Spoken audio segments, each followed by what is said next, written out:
Hello and welcome to Extra Connections here on JLJ Media. I'm the JLJ of JLJ Media, James Lott Jr., of course. And we're here connecting with people who are doing amazing things, that have great stories, because we all have a story, right? And we're all out there swimming upstream to make it wherever we are making it. This person's in my field, my fields, and so she's out there doing her thing. It says she's from Compton, so we're going to talk about that a little bit. But she is doing some great voice work, commercial work. She's coming up in something, so I'll make sure I get this correct. She has a new role, is announced in Transformers Earthspark, which I said sounds familiar, like I've heard that before. Premiering in November. She plays Dot Malto, the mother to Robbie and Mo, a surrogate mother to the Malto bots. I don't know what that means, but I know it's something transformery.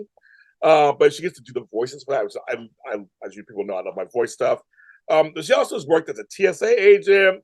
She's done all kinds of stuff. We're going to talk about all that because everybody's story. Benni Latham is here. Hello, Benni. Hello, hello, James. Thank you for having me. My pleasure. My pleasure. So, okay, first of all, let's go to the beginning. Go to the beginnings. Mm-hmm. My father and my family left Shreveport, Louisiana, and Oh, moved to Nickerson Gardens in Watts, actually. okay. And then one of my aunts, it was my grandmother's sister, moved to Compton. Off of a Okay. I'm not gonna say that. You don't know that. You don't know that. If you're Compton, you know where Laundry is. Anyway, Mm-hmm. but yes, and so I grew up in Inglewood, so but I know all this whole Wilmington with all this stuff, everything, Mm-hmm. all this stuff. So for you growing up, because things have, okay, Compton's changed a lot too right now. So is Inglewood, but Mm-hmm. as you grew up, what was like your childhood overall like? I mean, what is it? I mean, like for me, I didn't really know any. I didn't know it was like kind of poorish or kind of gangster. I mean, we knew it, but like I didn't really know anything. Did you know anything different? Like, I just wasn't how you grew up.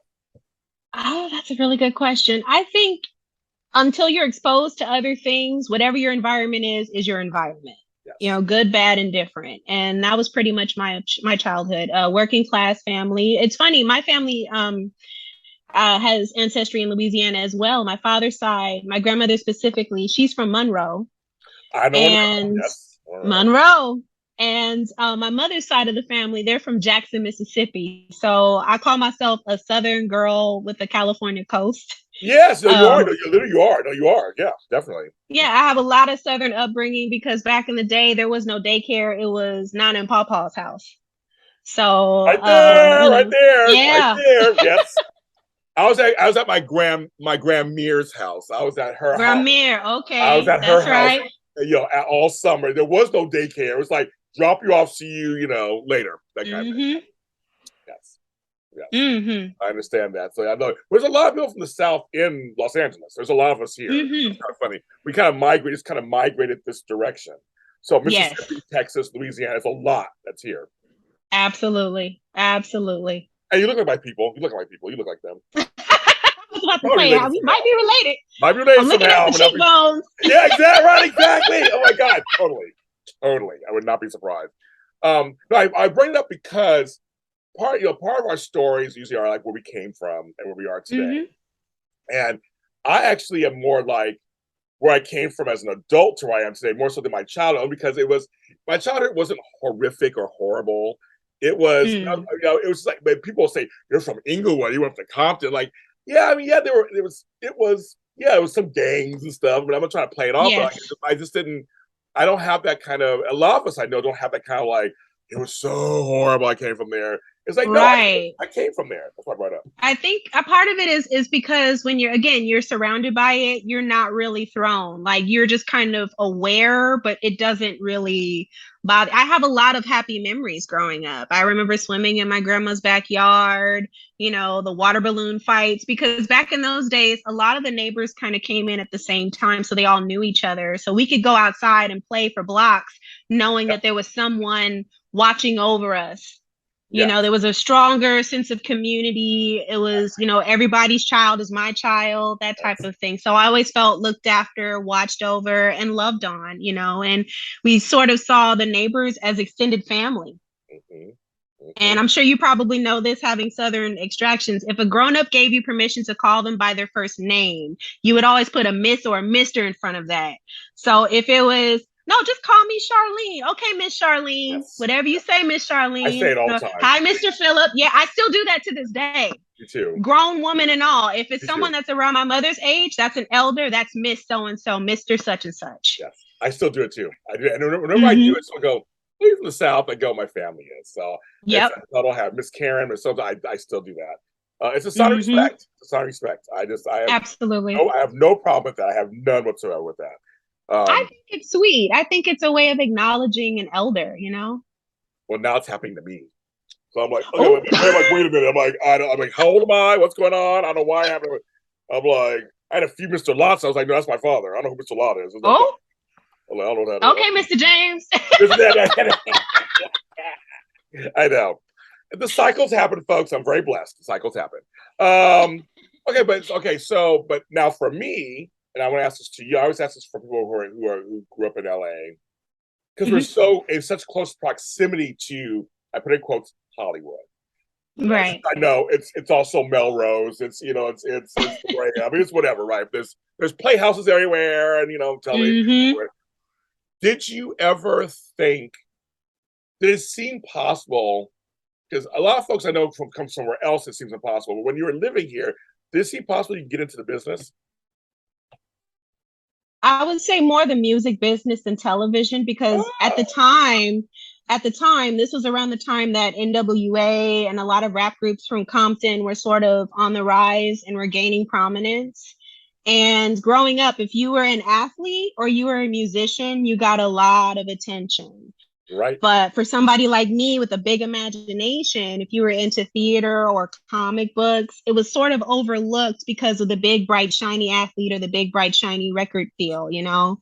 So I was sort of caught up in like, wow, this is really great, even though that's not really my vibe, but yay, Compton, yay, Williams sisters, And so as such, I sort of stumbled into voice work by using cartoons and animation as a form of escape, because I wasn't quite an athlete. I was okay, but I wasn't great. And rapping wasn't, I was a kid. So what was I going to do? Yeah. I like that. So you gravitate towards, the cartoon. Well, I mean, you're probably like us. You probably watch Saturday morning cartoons, right? Like absolutely. Oh, that was a ritual. That was a whole ritual. After you finish cleaning, because if you grew up in the same household I grew up in, when grandma would put on the gospel music, you knew it was your time. It was time to get up and start cleaning. And my job as a kid was to polish the furniture. So I just get up and get my old English polish and the little oil thing and just polish all the furniture while the older kids, vacuumed and did all the other stuff. Yes, very true. And then we'd watch our Saturday morning cartoons, and then we'd watch Soul Train, and I'd always try to learn all the dance steps. Yes. So on Monday, I was back at school going, okay, this is what we learned. And 5, 6, 7, 8.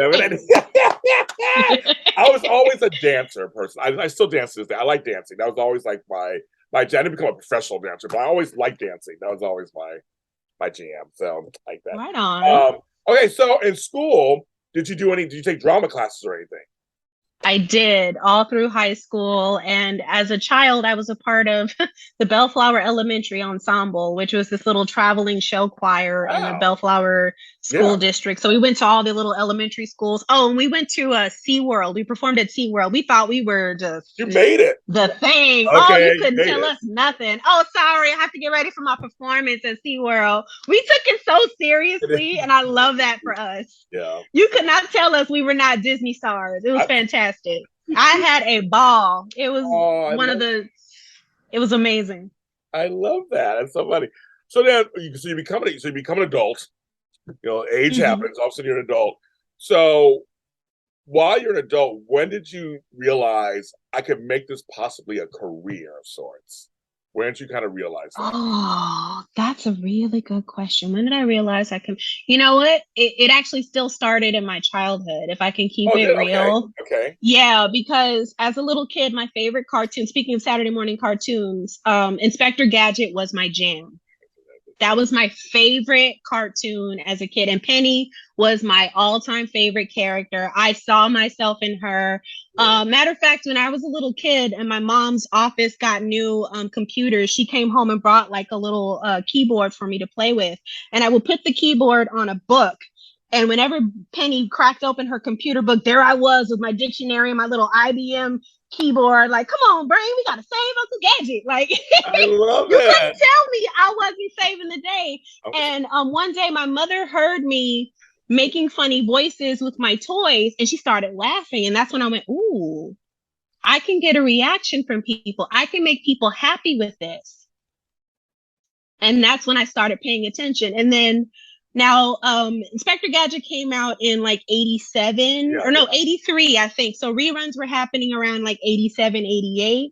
That was around the time, A Different World. I know you know A Different World, right? Yes.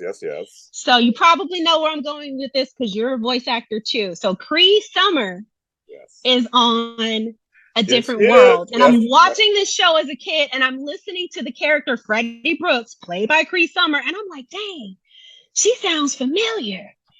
And so as a kid, mind you, I'm like 6, 7, 8 at the most. I'm watching the credits and I see Cree Summer. So the next time I watch Inspector Gadget, I wait for the credits. And sure enough, I see Cree Summer and then it hit me. This lady looks like me.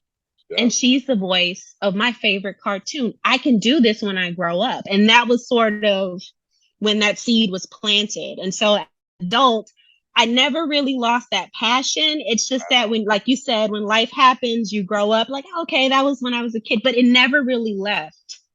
So I think the moment where I realized I wanted to do this for a living and that I would give it a shot was when I was still at TSA at LAX. Okay, agree about that. So my parents worked at LAX. They were LAX police. My mother was a dispatcher at LAX Communications. Oh my gosh. Yes, Miss Benni Latham. It was shout out to her. She was like 33 years there. Looks just like me, with just red hair. And then my stepdad was there. He's the airport police. His name was Moses McCullough. And so they were there for like 30-something years. They both retired like 5 years ago. But I still at LAX all the time with them and see them and stuff. But now TSA gets this kind of bad rap, gets this way they just and everything. Oh yeah. I mean, like what but it seems like this job could possibly be fun also because you're meeting like different people and it's always moving. So what was it like really? Give me some insight to TSA work. I'm just really curious if I'm right or wrong or like what was it like? I mean, it was like any job where it has its good days and its bad days. I don't know how anybody else approached it. I just looked at it like I only have to deal with these people for a few minutes and they'll never see me again. So good day, bad day, I'm only going to interact with them for a couple of minutes and then away they go. But while they're interacting with me, if I could kind of change their mind or make them laugh a little bit, that'll take some of the pressure off because flying is uncomfortable for a lot of folks. And not everybody who flies is going somewhere fun or on vacation. Sometimes it's serious business. So you don't know what kind of day people are having when they meet you. All you can do is sort of be be a light. A candle doesn't lose any light by lighting another candle. Yeah. So I'd be at the checkpoint cracking jokes, singing silly songs while giving people instructions that they could use so they can get out of my face faster. No, just kidding. So they can get to their destinations faster. Because honestly, that's my job. You know, I and it's easier to focus on security when everyone is calm. True. Right? Then I can focus on the stuff that sticks out. Were you there? You're probably too young. I was like, were you there for September 11th? Around time, or were you later? I was much later. September 11th. Yeah, I wasn't at the airport yet. I was there from 2006 to 2016, so 10 years. Okay, so then you after that. I figured because I know people. I almost said things were there beforehand and then changed afterwards. They changed while I was there because the whole liquid thing. You remember? So that was. Yeah, that's right. Yeah. Well, how difficult was that in the beginning? Because everybody used to bring their stuff through. I'm sure, like, I can't bring this. I can't bring this through. I can't bring my water or my thing or my shampoo or my. Woo! The period of adjustment was challenging, like most new things are. And I was coming from vacation. Well, it's the truth, and I was coming from vacation. So I came back home and then all of a sudden there's all these new rules and I'm getting retrained and I'm like, oh, okay. So I had to train myself. So it was, like anything else, it has its lumps, its bumps, and its bruises. But over time, folks just sort of adjusted and, we're making it work. Yeah, making it work. Yeah. And so why did you decide to leave after 10 years?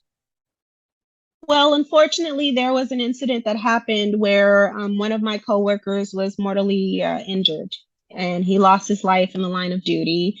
And that sort of put things in perspective for me. That's when I realized life is precious and you have to make the most of the time that you have. So I thought, all right, well, I've been at this job for 10 years. I did the grown up thing. I did the responsible thing. I got a home and I did all the things. I wonder what would happen if I tried my hand at what I really love, which is acting and voice acting. So I made an exit strategy. I saved up my money, a couple of months of salary and did my due diligence, went on a little money diet, and then I left and I haven't looked back. It's been almost, golly, 6 years. 6 years. Yeah, 6 years. Yeah. Congratulations. Thank you. Now, Thank you. Some of the things you've done, smart person, you studied at Groundlings and UCB. I did, yes. I mean, two places that are legendary in terms of improv and comedy and technique. I want to ask you one thing. I'm sure there's many. But one thing, and I'm sure every lesson is a million lessons, right? But absolutely, I kind of want to know one thing from each that you regularly tap into today, if there's anything. Oh, okay. As far as Groundlings and UCB. I'm making you think today. No, you know what? I know the answer because it's the same in anything that I do. Is that the truth is the funniest thing. Ooh, I like that. The truth is always funny because it resonates. And yes, even though the characters that we play are sometimes exaggerated, they're always based on some kind of truth. Yes. And when I was studying at Groundlings, while I was still at TSA, I found myself looking at passengers and kind of watching their behaviors and listening to what they would say. And then I would implement that into improv. There were some characters that were inspired by, some guy tying his shoes and he can't quite reach his feet. And he's just, or, some lady who is just so self-absorbed. Real quick, funny story. There was a lady who left her shoes at the checkpoint. Oh. And they were some expensive red bottoms. Oh, dang. Oh, right. Okay. So she's running to her gate barefoot. And then she comes back to our check. Come to find out her flight was delayed or something. So she ended up not being late, but she came back to the checkpoint when she realized she was barefoot. And I was the first officer she saw. And she just ripped into me like, you guys took my shoes. You took my something $1,000 red bottoms and blah, blah, blah. And I mean, I just let her finish. I just let her say what she had to say. Yeah. Because I found them. I found them in a tray and I left them where they were because there's cameras everywhere. And so when she finished her little rant and wagging her finger, and I was like, Miss Ma'am, the shoes are in the box. Right over there, Miss Ma'am. They're right there. They're pretty. And I wouldn't take them. They don't fit. My feet are big. They're beautiful, though. And to this lady's credit, she stopped. She looked at me.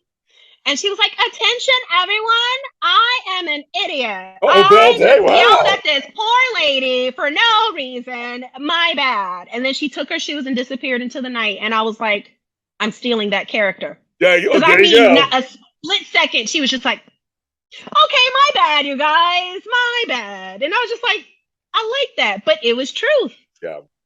It was the truth. The truth is always funny. That's true. I did a show called Studio City. It's on Amazon Prime. And I know. I'm not an actor. I'm on TV. Please.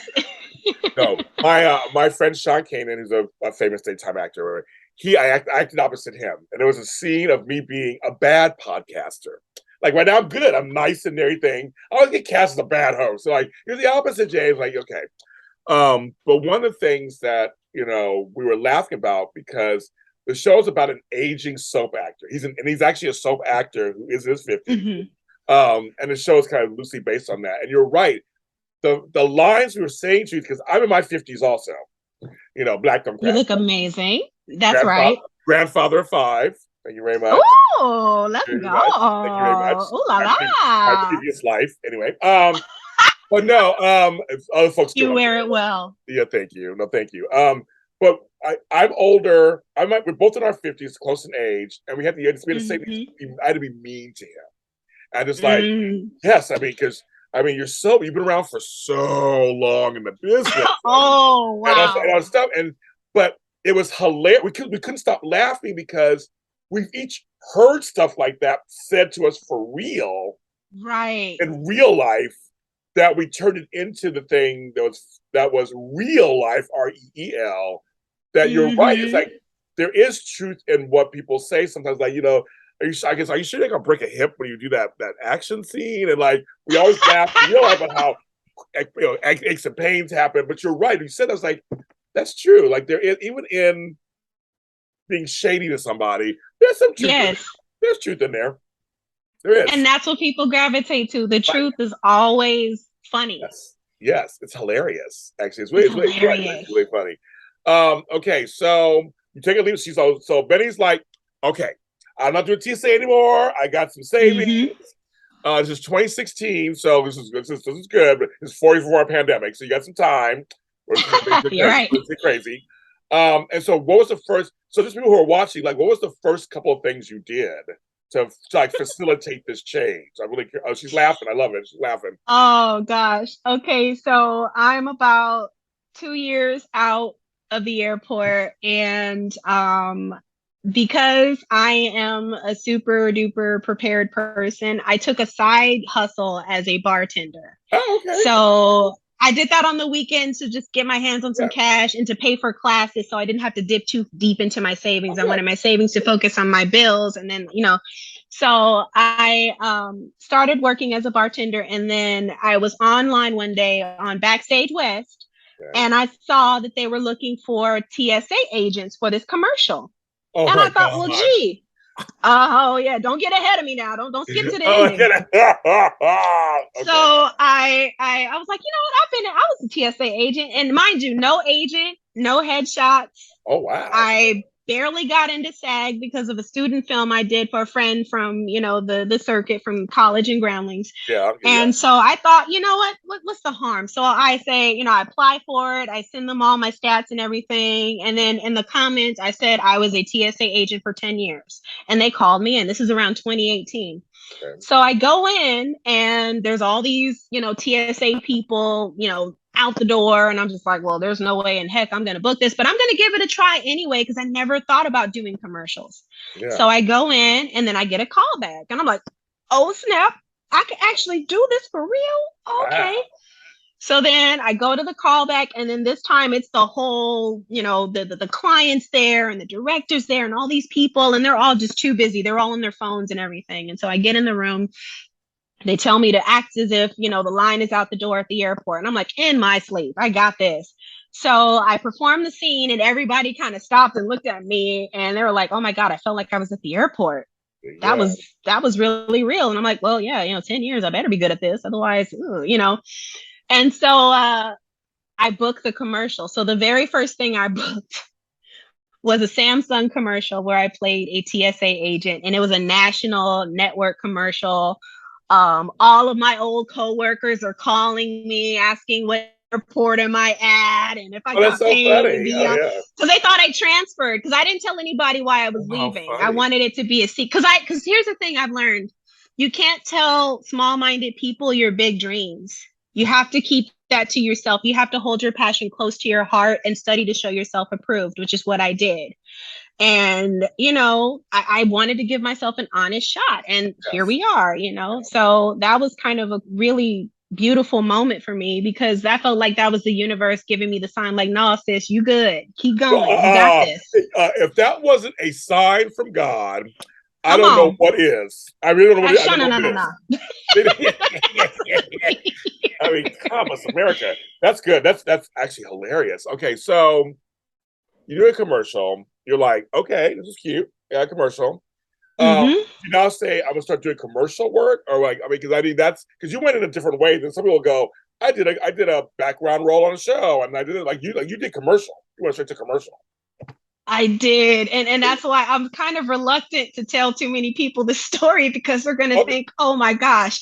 Well, no, it isn't. It isn't. When I say, well, when I meant this story, I meant the story of me booking the role as a TSA agent. That was just alignment. You know what I mean? That was preparation meeting opportunity. Yeah. But after that, I got a voiceover agent and then eventually got a commercial agent. And then the commercial agent started sending me out. And then next thing I know, I'm booking these amazing campaigns, you know, and then of course, because again, study to show yourself approved. I'll never forget that scripture as long as I live. I took some classes in commercial acting just so I would be that much more polished and professional on set. Cause I knew the first one was just, okay, I know this character. Yeah. But then I thought, okay, well, let me reverse engineer this booking. Let me figure out why I booked and then find the little magic formula so I can, you know, do this more consistently. And thankfully, I've been blessed to do quite a few spots, some amazing spots. Yeah, no, that's I like that. Well, I mean, what sign are you? I am a Taurus. Taurus sun, Libra rising, Aquarius moon. Because as I was listening to you about being prepared and all this stuff, I'm going, wow, it sounds familiar. I was born May 10th on Mother's Day. Okay. So I'm like Taurus. I'm like that. You sound like a Taurus to me. I almost said, "Are you a Taurus?" I literally almost said it. I would say Taurus or Virgo. I was one of those two. I was like, "There's something going on here. I'm getting this energy. It's very similar to mine. It's very similar." I'm very preparation. See, I quit my main job, had some money saved, came back to LA. Like I know everything you said. I go, I understand that. I totally understand what she's saying. It's like that's amazing. I had a feeling. I almost said, "Are you a Taurus?" I almost said it. Your instincts are good. Heck yeah. Go Tauruses. Go Tauruses. We're great. I want to ask, I want to switch gears for a second. Because I had a discussion about this with, her name is Shelly Ray Speck. She was on this show a few weeks ago. She's a singer-songwriter. How do you preserve your voice? Because that's something we talk all the time. Because your folks out there, your voice really is an instrument. Absolutely. And I tell my mentees, even the ones who are hosts or speakers, I said, I exercise. People make fun of me because I'm doing all this stuff in the background. I go, but you're speaking for 2 hours. Well, I'm not just speaking for 2 hours. I'm speaking for 2 hours. So you got your voice. So I'm just curious for you as a voice actor and all this stuff, because your voice really is an instrument. How do you preserve your voice? Hydration, rest, and tea. Yes. Those are the three, the holy trinity of maintaining my voice. Rest is self-explanatory because you will sound tired if you're not rested. Yes. One thing about the microphone is a polygraph. And Miss Thing can tell when you haven't eaten. She can tell when you got cut off in traffic. She can tell, you know what I mean? The mic can pick up all those little nuances, you know? And so yeah, rest is super important. Hydration, super duper important. Like I said, for Transformers, Earth Spark, lots of action stuff, lots of activity, and that can put a lot of strain on your voice if you're not careful. So hydration, super important. And tea, lots of warm. I like Throat Coat by Traditional Medicinal. That's my favorite. And then I also have these lozenges. I had them on me, but I think they're in my purse. They're by Grethers Pastilles. They're like glycerin fruit snacks made with elderberry. And I learned this trick from another lady that I worked with who was on Broadway. She said back in her day, they would eat greasy potato chips because the oil would coat their cords. So I found another way to do that without eating the Lay's, because Lay's are delicious. Don't get me wrong. Lay's are wonderful, but I don't always have those at my disposal. I can't just rip up a bag of chips before I go in. So there are these glycerin pastilles that you suck on that coat your throat and give you, you know, some vocal longevity. Yeah. Throat coat's my favorite. I have it in my I love it. Throat coat, industry standard. It is. And I have honey sticks too. Sometimes I have honey sticks that help sometimes too. Same. Yeah, for me. So but that's fine. That's fine. Okay, yeah, but because I tell people all the time, I mean, really seriously, I mean, I can always say the microphone and the camera picks up stuff. It just totally 100%. It does not lie. And no, not at all. And see, my career started on radio, and that was my dream, was to be on radio. And I was on radio, I had a show on radio. And so that's yay. Me, my voice was always, it was so weird. I didn't know, I'm gonna ask you this question for you. I didn't know Mhm. I had a voice really until my 30s. I really didn't know I had one. Everybody kept saying your voice, your voice. I'm like, whatever.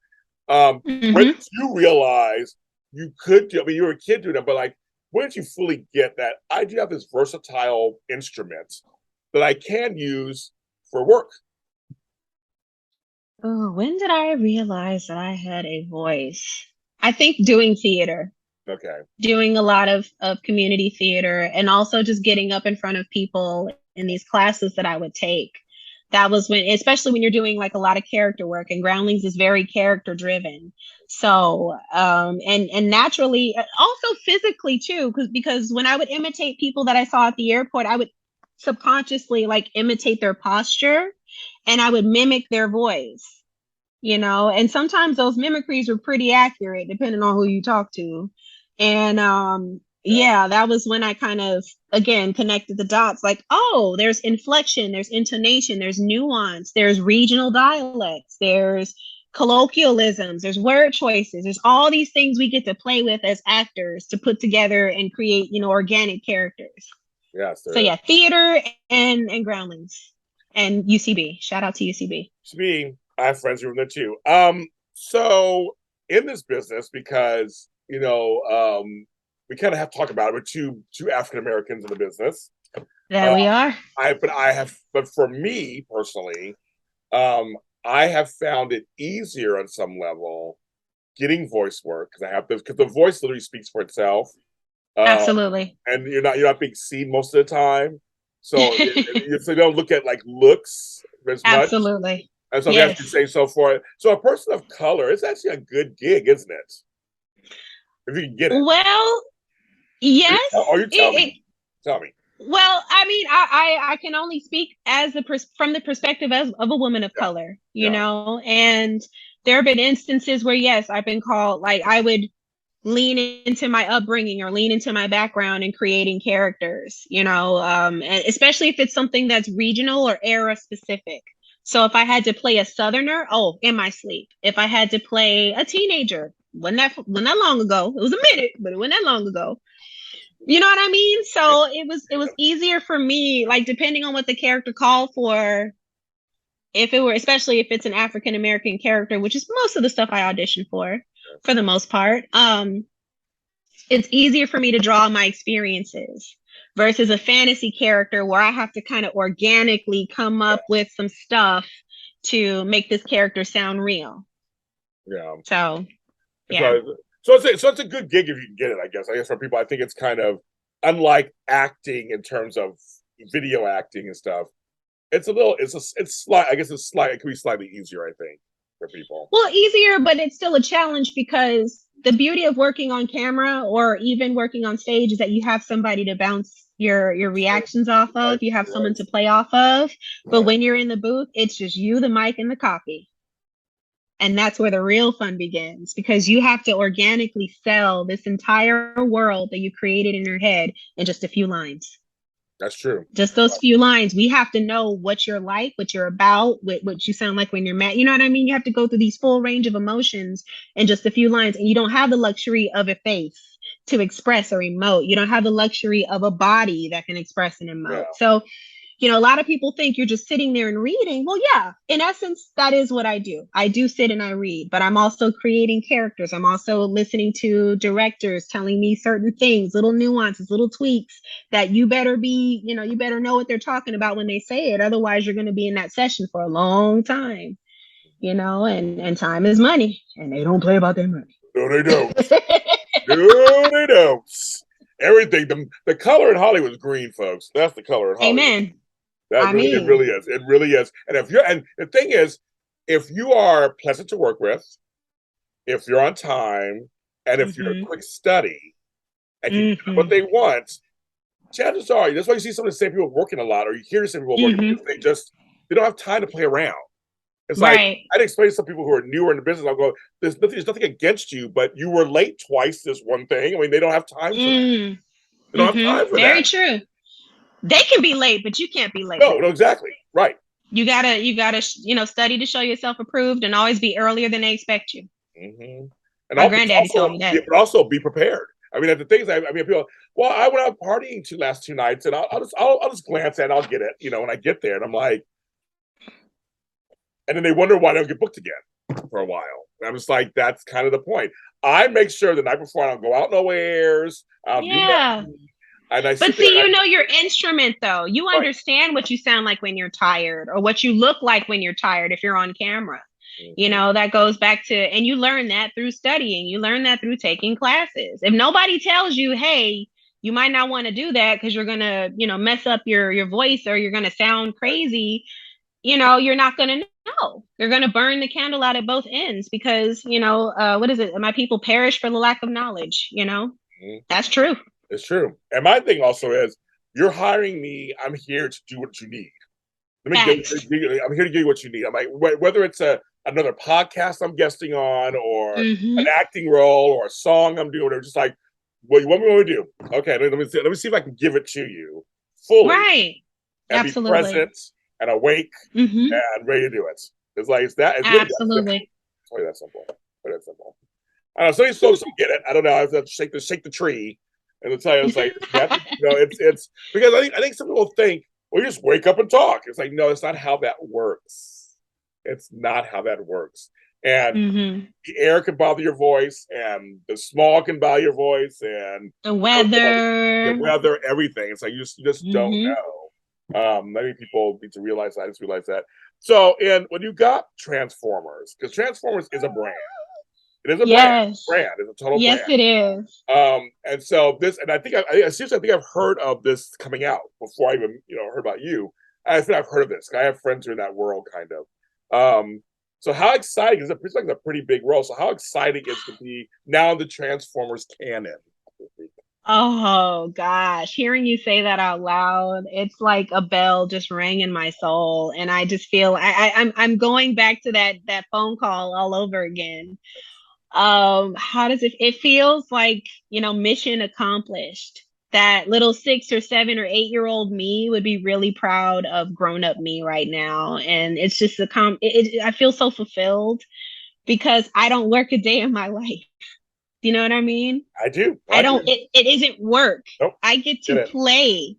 I get to do the same thing I did as a kid, albeit more professional and more polished now, sure. Yeah. But I am living my dream. And I know that so few people get to do that. So it just makes me feel that much more grateful to be a part of a series I grew up with. Come on. Yes. Oh gosh. I know how that. I know how that is. I've had a few of those moments where, it's a full. Those moments where you kind of like clutch the pearls and it's like, dang. Yes. Yes. I mean, I want people to know that. Yeah, we can talk about the dark sides and how hard it is, and you can not have a gig for 4 months, that kind of stuff. But there is something. I mean, we are doing something that a lot of folks wish they could do, and maybe are afraid to do. Maybe somebody be inspired to at least try it. Maybe you're inspired to try it if you feel like you have some kind of talent. Maybe take a class. You inspire somebody to take a class. Like, why not? You take a class while you're working. You take a class and see if you like it. Like, why not? Right? Absolutely. Yes, indeed. You owe it to yourself to try. What's the harm? I agree. Just to take the class, even. You know what I mean? Right. And even I think one of the biggest lessons I've learned between when I left TSA and booking Transformers is that I will take failure over regret any day of the year. I will take failure over regret every single time because failure isn't really failure if you get the lesson out of it. And failure can guide you to where you're supposed to be, right? But then if you don't try, you spend the rest of your life lamenting and torturing yourself like, gee, I wish I would have, or, oh man, if only and it's not easy. You do have to face a little bit of your fears, but you bet on yourself, you always win.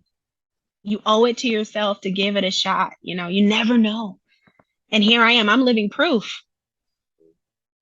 You are. Sorry, I didn't mean to get philosophical, but that struck a chord. No, I love it. That's why we're going to end the show, because I think that's the perfect ending. It's like, that's what it is. And I am here to support you. I support you completely. I'm a new fan. I just think that it's, we're the village. I believe in the village mentality, and my fans know that. And it's all about the village, and we hold each other up. And we support each other, and just kind of like, you go, girl. Good for you that you're doing Thank something. you. And so you're a joy. So thank you so much for Thank taking your you. time. Now tell people if they want to follow you online for anything, where can they follow you? Oh, they can follow me on Instagram and TikTok and Twitter. And it's just my first and last name. That's Benni, B as in boy, E, N as in November, N as in November, I, Latham, Latt as in Tom, Ham as in Mary. I know I have a weird name, so I have to be I love careful it. about I how love I it. spell It's it. totally different. I Thank love it. you. I have a cousin named Thank you. Bobby, and it's Bobi. Mm-hmm. Oh, That's how okay. she spells it. Bobi. And his body. I just love it. I think it's something different. It's something different. Well, Benni is my grandfather's name. His name wasn't Benjamin or Ben or anything. It was actually Benny. Oh, And Michael so, Tommy yeah, was Tommy. He was not Thomas. He wasn't Tomas. He was right, Tommy. It was like, okay, son of God. right. Well, he And was granddad was a huge influence in the character that I play too. okay. Yeah, well, the character I play, Ranger Malto, Dot Malto, she is a veteran. Ah, And both of my grandfathers were veterans. And so I kind of took this. Well, first, when I read the script, it was just something about the way they wrote this character that just resonated with my soul. Dot superpower is love. She is love driven. Like, if I had to pick her love language, it would be acts of service because that's what she does. She's a protector, she's a defender, and she loves so strongly that I fear anybody that tries to mess with anything that she loves. Miss Dodd is no joke. I love Sorry, that. but I I had to love shout her out. That's my girl. the girl. I love that. That's my love language is acts of service. I can't help it. That's mine. So Right? I understand that. Trust me, I understand that. Understand it. So very excited. So Transformers Earth Speak starts in November. So just check wherever out there that you'll see it'll be out there. I'm sure people will be talking about it. Yes. You hear a Paramount voice, Plus. Paramount Plus, and you hear a voice sounds familiar. It's Homegirl right here, Benni Latham. I'm James Lott Jr. You can follow me. We're all James Lott Jr. Sold at James Lott Jr. and all social media platforms, including TikTok too. I'm there also. Yay. I know. I'm gonna start following you on stuff. You'll see me popping up. Likewise, because you're amazing. Oh, so you. Your vibe is awesome. Yeah. Thank you. Sorry, okay, I'll let you be I love it. outro. Stop I love interrupting. it. I love it. I love it. I do. It's a love fest. But this interview will be on audio and video. So anywhere you find your audio streaming platforms, look for Extra Connections. And of course, on YouTube, my online network. I'm one of the few black men that has his own online network, JLJ Media. I'm shouting myself out. JLJ That's right. Media. I got advice from Byron Allen. That's my buddy. So I got advice from him. So that's my man. So I want to be like him when I grow up. So yes. Amen. Yes, it'll be great. Everybody, take care of yourselves. Go for a dream or two. Have grace for yourself as you try for your dreams, and support the arts. Very important. Support the arts.